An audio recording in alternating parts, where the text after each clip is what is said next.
వచనం నుండి మనం చూసినట్లయితే, మరియు ఆయన వారితో ఈ ఉపమానము చెప్పెను. ఒక మనుషుని ద్రాక్ష తోటలో అంజూరపు చెట్టు ఒకటి నాటబడి ఉండెను. అతడు దాని పండ్లు వెదకి వచ్చినప్పుడు ఏమీ దొరకలేదు. గనుక అతడు, ఇదిగో 3 ఏండ్ల నుండి నేను ఈ అంజూరపు చెట్టున పండ్లు వెదక వచ్చుచున్నాను, కానీ ఏమీ దొరకలేదు. దీనిని నరికివేయము, దీని వలన ఈ భూమి ఎలా వ్యర్థమైపోవాలని ద్రాక్ష తోటమాలితో చెప్పాను. అయితే వాడు, అయ్యా, నేను దాని చుట్టూ త్రవ్వి ఎరువు వేయి మట్టుకు ఈ సంవత్సరము కూడా ఉండనిను, అది ఫలించిన సరే, లేని ఎడల నరికివేయమని అతనితో చెప్పాను. కాబట్టి ఇక్కడ ఈ యొక్క దేవుని యొక్క వాక్య భాగంలో నుండి ఇక్కడ మనం చూసినట్లయితే ఇక్కడ ఒక ప్రాముఖ్యమైనటువంటి మాట చూడొచ్చు. ద్రాక్ష తోటలో అంజూరపు చెట్టు. ద్రాక్ష తోటలో అంజూరపు చెట్టు. కాబట్టి ఇక్కడ ద్రాక్ష తోట, ఆ చెట్లు వేరే రకంగా ఉంటాయి. తర్వాత అంజూరపు చెట్టు వృక్షంలాగా ఉంటుంది, ద్రాక్ష తోట ఏమో తీగలాగా ఉంటుంది. ద్రాక్ష చెట్టు మన స్వర తీగ, బేర తీగ, దండ తీగ ఎలాగైతే ఉంటుందో ద్రాక్ష తీగ కూడా అలాగే ఉంటుంది అనమాట. కానీ అంజూరపు చెట్టు మాత్రమో మేడి చెట్టును పోలి ఉంటుంది. మేడి చెట్టు మీకు అందరికీ తెలుసు కదా, అలాగా మేడి చెట్టును పోలి ఉండేదిగా ఉంటుంది అనమాట. కాబట్టి ఇక్కడ ఈ ద్రాక్ష తోట అనేటటువంటి మాట ఇక్కడ మనం చూసినట్లయితే, ఈ ద్రాక్ష తోట అనేటటువంటి విషయాన్ని ఇక్కడ మనం జ్ఞాపకం చేస్తే, ఈ ద్రాక్ష తోట ఎవరికి జ్ఞాపకం చేస్తూ ఉందనంటే దేవుని బిడ్డలమైనటువంటి మనకి జ్ఞాపకం చేస్తూ ఉంది. దేవుని బిడ్డలమైనటువంటి మనకి. ఎందుకంటే యెషయా గ్రంథము 5వ అధ్యాయంలో ఒక మాట రాయబడిందండి. యెషయా గ్రంథము 5వ అధ్యాయం 7వ వచనంలో పరిశుద్ధాత్మ దేవుడు ఒక మాటను మనకి జ్ఞాపకం చేస్తున్నాడు. చూడండి, ఇశ్రాయేలు వంశము సైన్యములకు అధిపతియగు యెహోవా ద్రాక్ష తోట, యూదా మనుషులు ఆయనకు ఇష్టమైనటువంటి వనము. చాలా. కాబట్టి ఇక్కడ ఈ యొక్క మాటను మనం చూసినట్లయితే, ఇశ్రాయేలు వంశము సైన్యములకు అధిపతికి యెహోవా ద్రాక్ష తోట. ఇశ్రాయేలు వంశము అంటే ఇశ్రాయేలు ప్రజలు. ఇశ్రాయేలు అనగా విమోచింపబడినవాడు, విడిపింపబడినవాడు, రక్షింపబడినవాడు అని అర్థం అనమాట. కాబట్టి ఈ యొక్క రక్షింపబడినటువంటి ఈ యొక్క వ్యక్తులు దేవుని యొక్క ద్రాక్ష తోట అనమాట. అంటే ఇక్కడ చేరిన నీవు, నేను, మనము ఆయన రక్తం చేత కడగబడినటువంటి మనమందరం కూడా దేవుని యొక్క ద్రాక్ష తోటని ఇక్కడ చూపిస్తా ఉంది. తర్వాత ఇంకొక మాటను మనం జ్ఞాపకం చేసుకుంటే, యూదా మనుషులు ఆయనకిష్టమైనటువంటి వనము. అంటే యూదా అంటే యూదా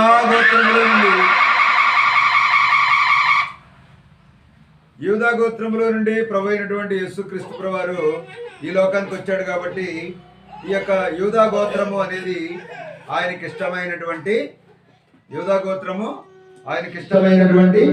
వనం అన్నమాట. యూదా గోత్రము ఆయనకిష్టమైనటువంటి వనం. కాబట్టి నీవు, నేను, మనము దేవుని యొక్క యూదా ప్రజలను చూపిస్తా ఉన్నాము. ఇశ్రాయేలు జనాంగాన్ని చూపించేటటువంటి వారుగా ఉంటూ వచ్చాము. అయితే ఇలాంటి సందర్భంలో మరి రక్షించబడినటువంటి ఈ యొక్క ద్రాక్ష చెట్లు రక్షించబడినటువంటి విశ్వాసులకు సాదృశ్యంగా ఉంటుండగా, ఈ యొక్క విశ్వాసుల మధ్యలో ఒక అన్య తోట లేక ఆ జాతికి సంబంధించినది కానీ ఒక చెట్టు, దానినే ఏం చెట్టు? అది అంజూరపు చెట్టు. ఏం చెట్టు అండి? అంజూరపు చెట్టు. అంటే ఆ ద్రాక్ష తోటకి ఈ అంజూరపు చెట్టుకి ఎటువంటి సంబంధాలు ఉండవు అనమాట. ఇదేమో వృక్షంలాగా ఉంటుంది, అదేమో తీగలాగా ఉంటుంది. అంటే దానికి దీనికి ఎటువంటి సంబంధం లేదు. అయినప్పటికీ కూడా ప్రభు అయినటువంటి యేసుక్రీస్తు ప్రభువారు ఆ యొక్క ద్రాక్ష తోట యొక్క యజమాని ఏం చేశాడంటే ఇష్టపడ్డాడు. ఎందుకు ఇష్టపడ్డాడు? నీవు నేను మనము ఎక్కడుండాలని? ఆ యొక్క ద్రాక్ష తోటలో, ఆయనకి ఇష్టమైనటువంటి వనములో. రక్షణ లేదు, మారు మనసు లేదు, పాపక్షమాపణ లేదు, దేవునికి ఆయాసకరంగా దుఃఖకరంగా లోకంలో పాపంలో పడి చెడి ఉన్నటువంటి మనలను, ఎక్కడో ఉన్నటువంటి మనలను ఈ యొక్క అంజూరపు చెట్టులాగా ఎక్కడో ఆ నిరుపయోగంగా ఉన్నటువంటి మనలను ఆయనకి ఇష్టమైనటువంటి వనములో, ఆయనకి ఇష్టమైనటువంటి తోటలో నిన్ను నన్ను మనల్ని ఆయన ఏం చేశాడండి? నాటాడు అనమాట. చూడండి ఇక్కడ ఈ వచనంలో. కాబట్టి మరియు ఆయన వారితో ఈ ఉపమానం చెప్పిన, ఒక మనుష్యుని ద్రాక్ష తోటలో అంజూరపు చెట్టు ఒకటి నాటబడి ఉండెను. కాబట్టి ఈ యొక్క అంజూరపు చెట్టు చూసినట్లయితే ద్రాక్ష తోటలో అంజూరపు చెట్టు అంటే విశ్వాసుల మధ్యలో అవిశ్వాసి అన్నట్టుగా ఉందన్నమాట. విశ్వాసుల మధ్యలో అవిశ్వాసి అన్నట్టుగా అనేక మంది విశ్వాసుల మధ్య. అంటే ఇప్పుడు ద్రాక్ష తోట ఎవరికి ఇష్టమైంది? దేవునికి ఇష్టమైంది. దేవునికి ఇష్టమైనటువంటి వనమది. దేవునికి ఇష్టమైనటువంటి విధానంలో అది ఫలాలు ఫలించేదిగా ఉందన్నమాట. ద్రాక్ష తోట ఫలాలు ఫలించేదిగా, సమృద్ధి కలిగినటువంటిదిగా ఉంది. ఆ స్థలములో ఒక అంజూరపు చెట్టు ఒకటి ఆ యజమానుడు, ద్రాక్ష తోట యొక్క యజమానుడు ఏం చేశాడంటే తీసుకొచ్చి అక్కడ నాటాడు. ఎన్ని సంవత్సరాలైంది అప్పటికి నాటి? 3 సంవత్సరాలు అయిందంట. అయితే ద్రాక్ష తోట యజమాని ఏం చేశాడంటే ఇక్కడ ఎంతో ప్రేమించి ఎంతో ఇష్టపడి ఎక్కడి నుండో తెచ్చి ఒక అంజూరపు చెట్టుని ఈ యొక్క ద్రాక్ష తోటలో నేను వేసాను. ఇప్పటికది 3 సంవత్సరాలు అయింది అది నాటబడి. ఎన్ని సంవత్సరాలు అయిందండి? 3 సంవత్సరాలు అయింది అది నాటబడి. కాబట్టి ఏ చెట్టు అయినప్పుడు చూడండి, జీడిమాడి చెట్టు కానీ మామిడి చెట్టు కానీ కొన్ని వృక్ష జాతికి సంబంధించినటువంటి చెట్లు 3 సంవత్సరాలకి ఖచ్చితంగా కాయలు కాస్తాయి. అందుకే 3 సంవత్సరాలకి ఏం చేశాడంటే ఈ ద్రాక్ష తోట యజమాని అంజూరపు చెట్టు యొక్క ఫలాలు వెదక వచ్చాడు. ఈ యొక్క అంజూరపు చెట్టు నాటి ఇక్కడ 3 సంవత్సరాలు అయింది. ఈ 3 సంవత్సరాల నుండి ఈ ద్రాక్ష పండ్లు ఫలిస్తానే ఉన్నాయి, కానీ అంజూరపు కాయలు ఏమాత్రం కూడా ఫలించట్లేదు. మరి ఈ యొక్క అంజూరపు కాయలు ఏమైనా వచ్చినాయా లేదా అని చూద్దామనేటటువంటి ఒక తాత్పర్యంతో, ఒక నమ్మకంతో కొంత ఫలాలు ఆ చెట్టు నుండి ఆశించిన కారణాన్ని బట్టి ఆ యొక్క ఇంటి యజమానుడు, ఆ ద్రాక్ష తోట యజమానుడు ఆ తోటలోనికి వచ్చాడు. తోటలోనికి వచ్చి చూసినప్పుడు అక్కడ ఎన్ని కాయలు ఉన్నాయండి? ఎన్ని కాయలు ఉన్నాయి చెప్పండి? 7వ వచనం.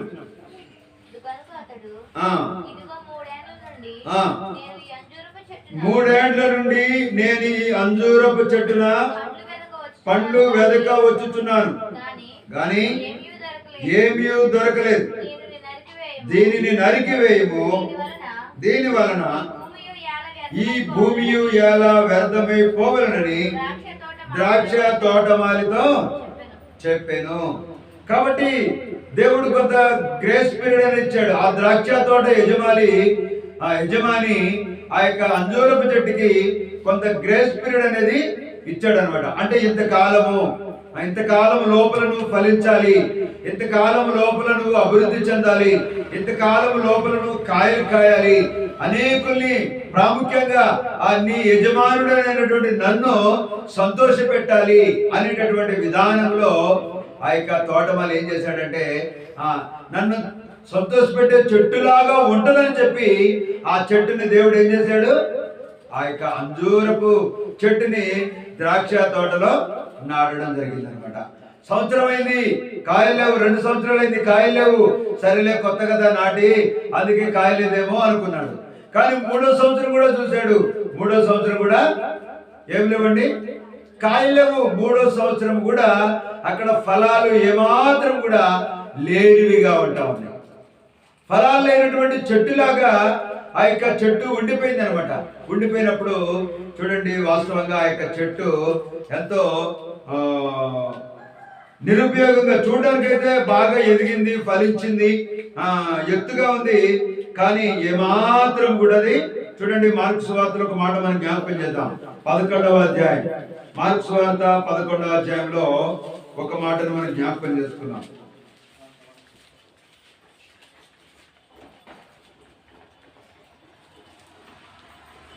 13వ వచనం. ఆకులు గల ఒక అంజూరపు చెట్టును దూరము నుండి చూచి దాని మీద ఏమైనా దొరుకునేమో అని వచ్చాను. దాని యొద్దకు వచ్చి చూడగా ఆకులు తప్ప మరేమీ కనబడలేదు. యాలనగా కాబట్టి ఇక్కడ ఈ అంజూరపు చెట్టున ఈ యొక్క యజమాని, ఏదైతే ఈ యొక్క తోట యొక్క యజమాని ఉన్నాడో, ఆ యొక్క యజమాని ఏం చేశాడంటే ఈ యొక్క అంజూరపు చెట్టున ఫలాలు చూశాడండి, కాయలు చూశాడు. కాయలు చూస్తే ఆ చెట్టు ఎలా ఉంది? ఆకులు ఉన్నాయి, మంచిగా దిట్టగా ఉంది, కానీ ఒక్క కాయ కూడా దాంట్లో లేవు. కొంతమంది చూడటానికి పైకి బాగా కనబడతారు, అందంగా సుందరంగా ఉంటారు, కానీ వాళ్ళకి ఏమాత్రం కూడా ఫలాలు అనేవి ఆత్మీయ జీవితంలో ఫలించేటటువంటి వారిగా ఉంటారు. సంవత్సరం అయితే, 2 సంవత్సరాలు అయితే, 3 సంవత్సరాలు అయితే ప్రభువుని ఎరిగి వారి యొక్క జీవితంలో ఏమాత్రం కూడా ఫలాలు ఫలించలేనటువంటి వారిగా ఉంటారన్నమాట. కాబట్టి అందుకే మన యొక్క క్రైస్తవ విశ్వాసీతులు కూడా, అంటే చూడడానికి బాగానే ఉన్నాము, పైకి భక్తి గల వారిలాగా ఉన్నాము, కాయలు కాసినటువంటి చెట్టులాగా ఉన్నాము, కానీ ఒక్క కాయ కూడా లేదు. అంటే చెప్పాలంటే దీన్ని పరిశుద్ధాత్మ దేవుడు ఏమన్నాడంటే, ఇది వేషధారణకి గుర్తు అన్నమాట. పైకి చూడటానికి ఆరోగ్యకరంగా ఉన్నది, అనేక పండ్లు ఫలించిన చెట్టులాగా దూరం నుండి చూసినప్పుడు కనబడినప్పటికీ కూడా దగ్గరకు వచ్చినప్పుడు ఒక్క ఫలము కూడా ఆ చెట్టులో కనబడదు. కొంతమంది చూడడానికి గొప్ప భక్తుల్లాగా, విశ్వాసుల్లాగా, ఎంతో కాలం నుండి భక్తి చేసేటటువంటి వారిలాగా, వాళ్ళ ప్రార్థన జీవితంలో, వాళ్ళ ఆరాధనలో కానీ, వాళ్ళ ప్రభుని వెంబడించే విధానంలో కానీ మనం చూసినప్పుడు వీళ్ళు ఎప్పటి నుండో భక్తులండి, పురాతన కాలపు భక్తులు, వీళ్ళు ఎంతో కాలం నుండి దేవుని భయభక్తులు కలిగి ఉన్నారని అనుకుంటాం మనం. కానీ వారి ద్వారా ఒక్క విశ్వాసం కూడా ప్రభు మందిరానికి పడలేదనంటే దానికి గల కారణం ఏంటంటే వారు జీవించేటటువంటి జీవితము వేషధారణతో కూడినటువంటి జీవితం. అందుకే ఇక్కడ ఈ చెట్టు గురించి పరిశుద్ధాత్మ దేవుడు ఏమన్నాడంటే, వేషధారణ కలిగినటువంటి చెట్టు.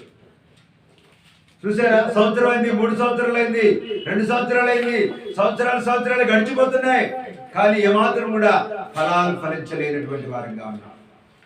కాబట్టి ఇంకా చూడండి, 11వ అధ్యాయం మార్కు సువార్త 14వ వచనం. అందుకు ఆయన ఇక మీదట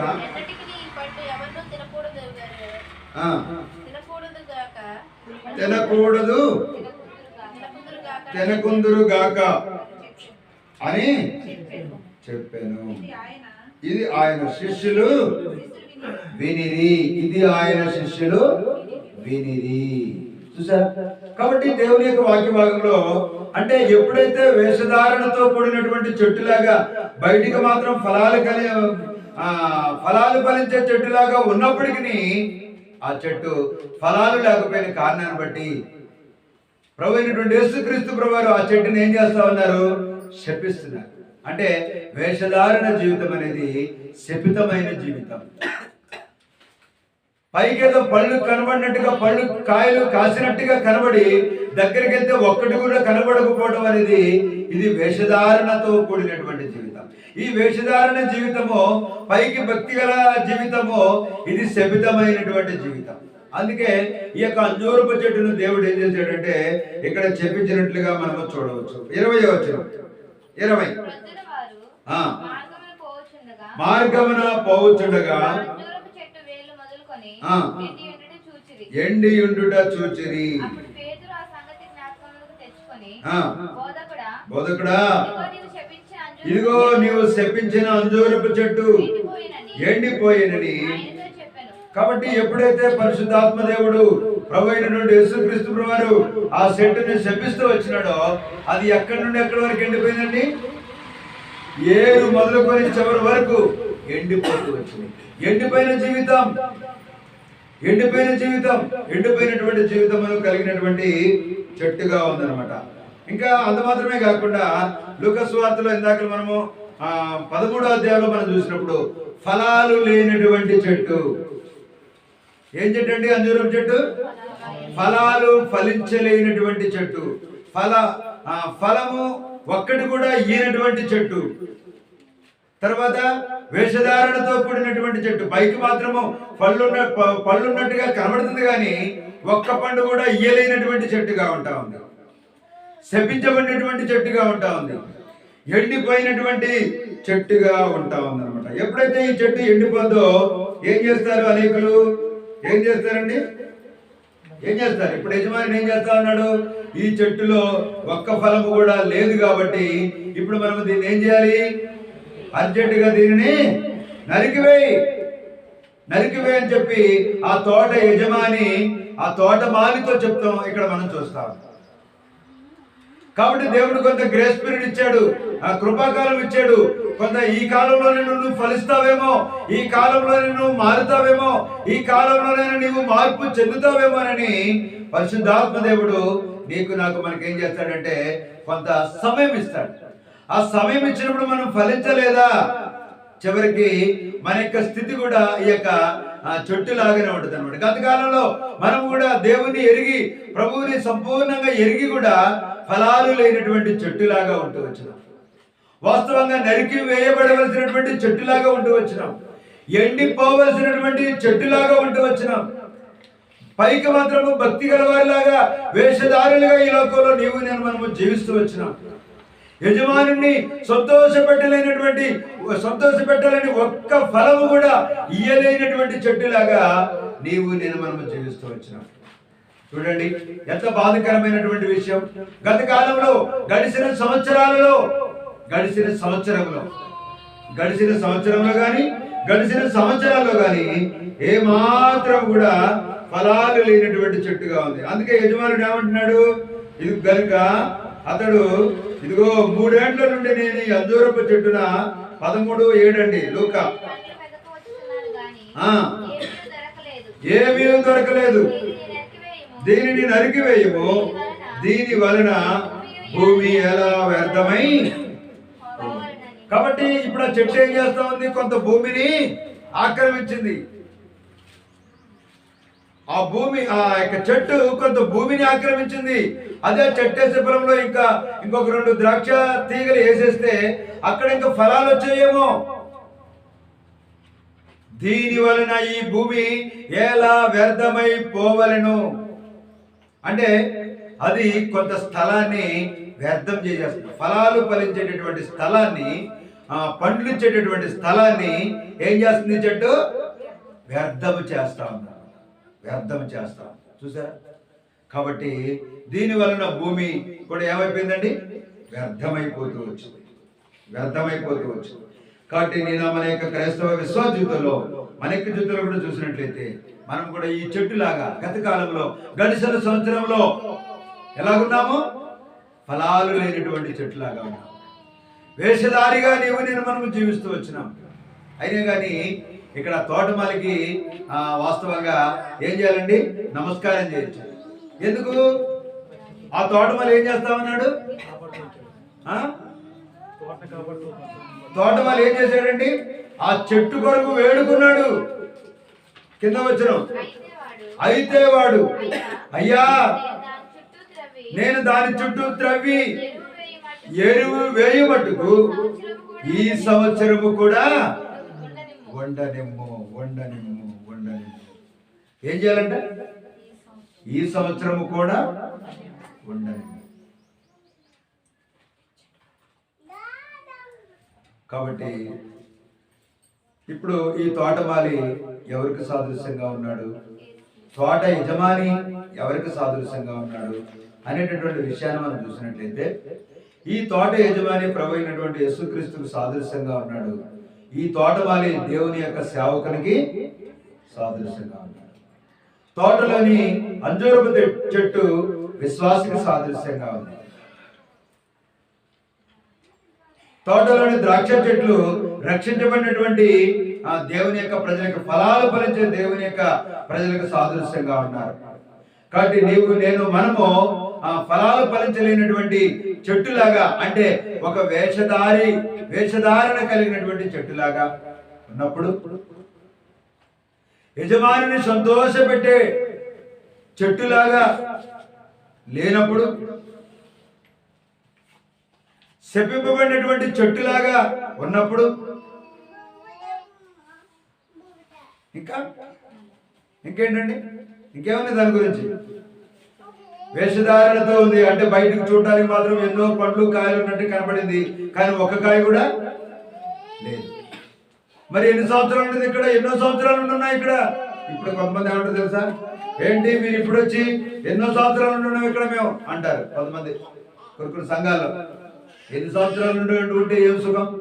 నీ యొక్క జీవితంలో ఎదుగు బదుగు లేకపోతే, నీ యొక్క జీవితంలో మార్పు లేకపోతే, నీ యొక్క జీవితంలో ఒక మంచి క్రైస్తవ విశ్వాస జీవితం లేకపోతే, ఒక్క విశ్వాసం కూడా దేవుని మందిరాన్ని నడిపించలేనటువంటి ఆత్మీయ జీవితం నువ్వు కలిగి ఉన్నప్పుడు నువ్వు ఎన్ని సంవత్సరాలు అయితే ఏం సుఖం? నీ జీవితం వేషధారణ కాదా? కాబట్టి వేషధారణతో కూడినటువంటి జీవితాన్ని జీవిస్తూ ఉన్నప్పుడు ఈ చెట్టు యొక్క లక్షణాలు ఏంటండి? వేషధారణతో కూడినటువంటి జీవితము, శపింపబడినటువంటి జీవితము, ఎండిపోయినటువంటి జీవితము, ఫలాలు లేనటువంటి జీవితము, తర్వాత నరికి వేయవలసినటువంటి, అంటే నరికి వేయడం అంటే వాస్తవంగా దేవుడు ఎప్పుడో తీసేయాలన్నమాట. అంటే ఎప్పుడో ఇతరుల కంటే మనం గొప్పలమేం కాదు, గొప్పలం కాకపోయినప్పటికీ కూడా దేవుడు ఏం చేశాడు? సజీవుడిగా ఉంచాడు, సజీవురాలుగా ఉంచాడు. ఈ రోజున ఇంకా ఆ చెట్టు ఎక్కడుందండి? ద్రాక్ష తోటలోనే ఉంది. ఇంకా చెట్టు ద్రాక్ష తోటలోనే ఉంది, ఇంకా సజీవంగానే ఉంది. నరకబడవలసిన చెట్టు, శపింపబడవలసినటువంటి చెట్టు, ఎండిపోవలసినటువంటి చెట్టు, ఇంకా వేషధారణతో కూడినటువంటి చెట్టు, యజమానిని సంతోషపరచలేనటువంటి చెట్టు. ఈ చెట్టు ఇంకా ఎలాగుందండి? సజీవంగా ఉంది. ఇంకా సజీవంగా ఉంటూ వచ్చింది ఈ చెట్టు. దానికి గల కారణం ఏంటంటే దేవుని యొక్క సేవకుడు, అయ్యా ఈ యొక్క ప్రజలను మీరు కాపాడండి. ఈ సంవత్సరం ప్రభా, ఈ సంవత్సరమైన వీళ్ళు మారుతారేమో, ఈ సంవత్సరమైన వీళ్ళలో మార్పు వస్తుందేమో, ఈ సంవత్సరమైన ఫలాలు ఫలిస్తారేమో. అయ్యా ఈ సంవత్సరము కూడా ఏం చేయాలి? ఈ చెట్టుని ఈ సంవత్సరము కూడా ఉండని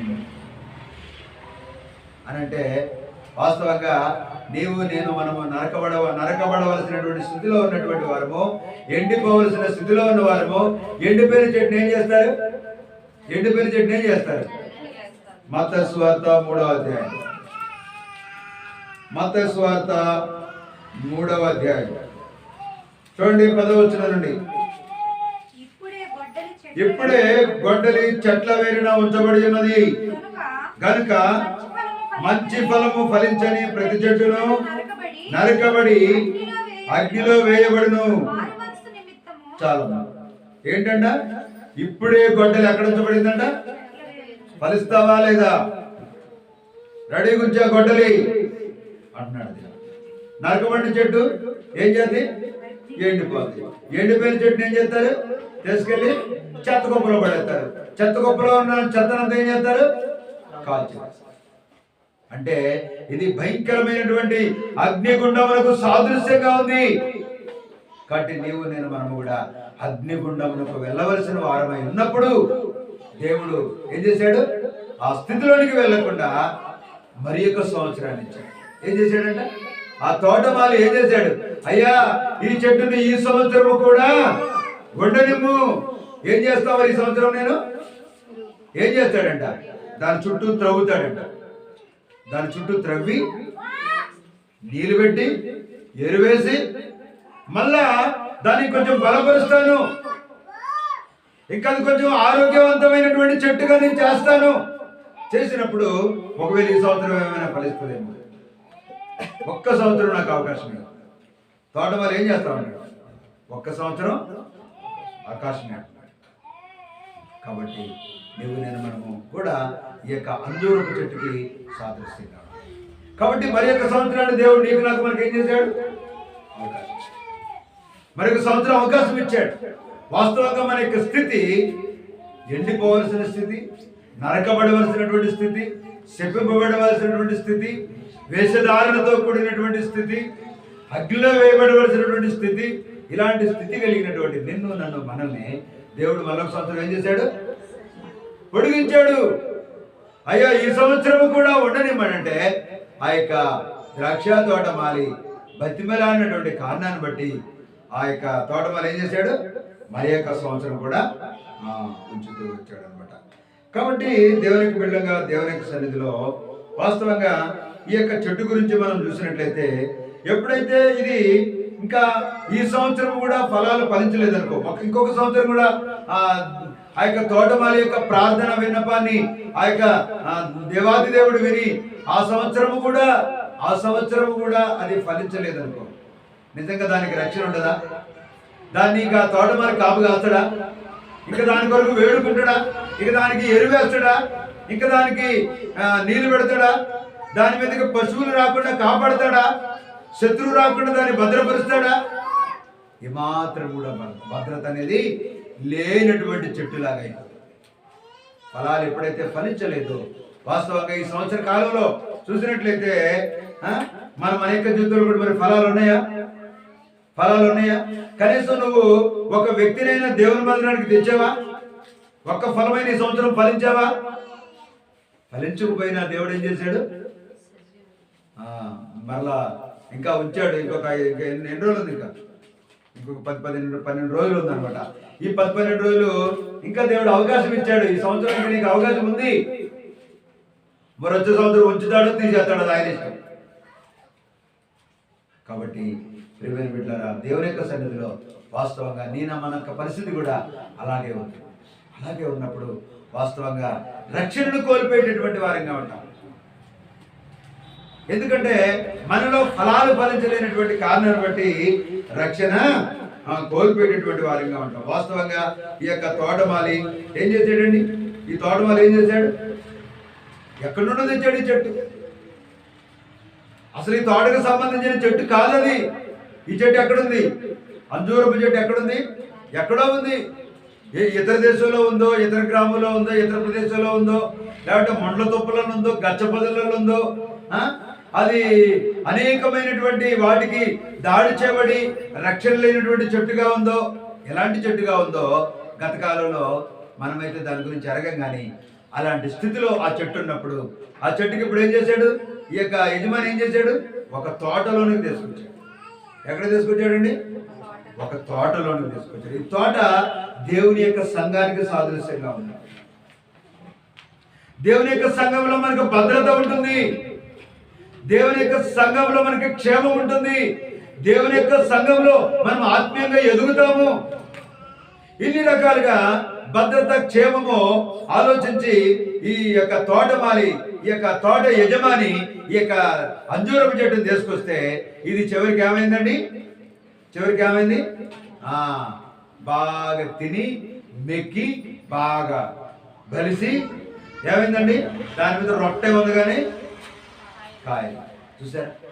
అలాగా మన యొక్క క్రైస్తవ విశ్వాసం ఫలాలు ఫలించలేనటువంటి స్థితి సంవత్సరం అంతట్లో ఉన్నప్పటికీ కూడా తోటమాలి యొక్క ప్రార్థనా విన్నపాన్ని బట్టి దేవుడు ఏం చేశాడంటే మరి యొక్క సంవత్సరాన్ని దేవుడు అయ్యా వాస్తవంగా మేము కూడా ఆ యొక్క అంజూరపు చెట్లాగా ఉన్నాం. ఎండిపోవలసిన వారం తండ్రి, మా యొక్క జీవితంలో శపింపబడవలసినటువంటి వారము, ఒక్క ఫలము కూడా నీ సంతోషం కొరకై ఫలించలేనటువంటి వారము, ఒక్క ఆత్మను కూడా నీ మందిరానికి తీసుకురాలేనటువంటి దౌర్భాగ్యం ప్రభా, అయినప్పటికీ కూడా మమ్మల్ని జ్ఞాపకం చేసుకుని మా గొంతులో ఊపు నుంచి ఇంకా మేము పచ్చగా ఉండేదాని కొరకు అవకాశం ఇచ్చావు. నీ సంఘంలో ఉండేదాని కొరకు అవకాశం ఇచ్చావు. నీ సన్నిధిలో మరలా యేసయ్య నీ యొక్క కృపను జ్ఞాపకం చేసుకునే దాని కొరకు అవకాశం ఇచ్చావు. విలాప వాక్యాల్లో ఒక మాట ఉంది కదా, యెహోవా కృపగలవాడు, ఆయన వాత్సల్యత ఎడతెగక నిలుచున్నది కనుక మనము నిర్మూలము కాకున్న వారు. ఇర్మియా గ్రంథం పక్కన ఉన్నది విలాప వాక్యం 3వ అధ్యాయము 20, 21, 22 వచనాలు. ఎడతెగక నా ఆత్మ వాటిని జ్ఞాపకము చేసుకొని నాలో కృంగి ఉన్నది, అది నీకింకను జ్ఞాపకం ఉన్నది కదా, నేను దీన్ని జ్ఞాపకము చేసుకొనగా నాకు ఆశ పుట్టుచున్నది. యెహోవా కృపగలవాడు, ఆయన వాత్సల్యత ఎడతెగక నిలుచుచున్నది గనుక మనము నిర్మూలము కాకున్న వారము. అంటే ఈ యొక్క ద్రాక్ష చెట్టును దేవుడు చూసినప్పుడు ఇంకా దాని మీద దేవుడికి ప్రేమ పెరిగిందంట. పెరిగిన కారణాన్ని బట్టి ఏం చేశాడు, దాన్ని నిర్మూలన చేయలే, ఇంకా సజీవ లెక్కలో దాన్ని ఉంచాడు. కాబట్టి ఈ గడిచిన సంవత్సరాలన్నీ కూడా దేవుడు కృపనుగ్రహించాడు. ఈ సంవత్సరం కూడా దేవుడు ఏం చేశాడు, కృపనుగ్రహించాడు. యేసయ్య నిజంగా ఈ గడిచిన సంవత్సరాలలో కానీ ఈ గడిచిన సంవత్సరంలో కానీ నీ యొక్క కృపను మా ఇలా అనుగ్రహించినందుకు స్తోత్రాలు. వాస్తవంగా నా స్థితి అంజూరపు చెట్టు లాంటి స్థితి, ఎండిపోవలసినటువంటి స్థితి, ఎక్కడో ఉన్నటువంటి స్థితి ప్రభా, నాశనమైపోవలసినటువంటి స్థితి. అటువంటి స్థితిలో నుండి ప్రభా నీ యొక్క సంఘంలోనికి, సహవాసములోనికి ప్రభా క్షేమముగా ఉండేటటువంటి స్థలములకు యేసయ్య మీరు నన్ను నడిపించినందుకు నీకు వందనాలు తండ్రి. ఇటువంటి భాగ్యము ఈ లోకంలో నాకు ఎవరు ఇవ్వలేదు ప్రభా. ఈ లోకంలో నేను ఉన్నప్పుడు నరకబడవలసిన స్థితిలో ఉన్నా, అటువంటి స్థితిలో ఉన్న నేను అన్ని రకాల జంతువులు నా మీద దాడి చేశాయి, అనేక మనుషులు నా కొమ్మలు వెరగొట్టారు, నేను నాశనమైపోయే స్థితిలో ఈ యొక్క తోట యజమాని నా మీద జాలి చూపించి ఎక్కడో నాశనమైపోయిన నన్ను తోటలోనికి తీసుకొచ్చి ఎంతో సుందరంగా నన్ను నాటాడు ప్రభా. యేసయ్య మీరు నన్ను నాటారు. ఆ కారణాన్ని బట్టి నిజంగా ప్రభా వాస్తవంగా నువ్వు నా ఇళ్ళ చూసినప్పుడు ఒక్క ఫలము కూడా ఫలించలేనటువంటి దౌర్భాగ్యురాలు ప్రభా, అయినా కానీ నన్ను జ్ఞాపకం చేసుకున్నావయ్యా. యేసయ్యా నీకు వందనాలు, యేసయ్యా నీకు స్తోత్రాలు. ఇటువంటి దౌర్భాగ్యపు జీవితము గలవారి ఎడల ఎవరు ప్రేమ చూపగలరు, ఎవరు దయ చూపగలరు, ఎవరు కనికరాన్ని చూపించగలరు, ఎవరి ఇటువంటి ప్రేమ నా ఎడల కనబరచగలరు అని చెప్పి దేవుని సన్నిధిలో మనం ఏం చేయాలంటే చక్కగా ప్రభువును మనము ఆరాధించేటటువంటి వారంగా ఉంటాం. కాబట్టి వాస్తవంగా ఈ యొక్క చెట్టు విషయంలో మనం చూసినట్లయితే యజమానిని నిరాశపరిచినటువంటి చెట్టు. యజమాని ఏం చేసిందండి, నిరాశపరిచింది. వాస్తవంగా ఈ చెట్టు విషయంలో ఒక్క సంతోషం కూడా లేదు. వాస్తవంగా మనం ఈ గడిచిన సంవత్సరం అంతట్లో కూడా మనం కూడా చూసినట్లయితే మన జీవితంలో కూడా యజమాని మన ఎడల సంతోషపడే విధంగా మన జీవితంలో ఒక్క మంచి పని కూడా, ఒక్క ఆత్మనైన ప్రభు మందిరాన్ని నడిపించలేనటువంటి స్థితిలో నీవు నేను మనం ఉండవచ్చు. ఇటువంటి స్థితిలో ఉన్నప్పుడు దేవుడు జ్ఞాపకం చేసుకున్నాడు, మరి యొక్క నూతన సంవత్సరాన్ని ఇవ్వడానికి ఆయన సిద్ధంగా ఉన్నాడు. ఈ సంవత్సరం కూడా కాపాడాడు, ఇది మన గొంతులో ఊపిరించాడు, సజీవులుగా ఉంచాడు. అందును బట్టి మనం ఏం చేయాలా, దేవుడు మన ఇళ్ళ చేసిన మేలుని బట్టి, ఉపకారాన్ని బట్టి, నిజంగా దేవుడు మన ఇళ్ళ చేసిన మేలు కాదా? దేవుడిని నమ్మి, దేవుడు మనం ఎందుకు నమ్మినాం, ఆయన నమ్మినటువంటి ఉద్దేశం ఏంటి, ఆయన బిడ్డలుగా చేయబడలో ఆయన యొక్క ఉద్దేశం ఏంటి?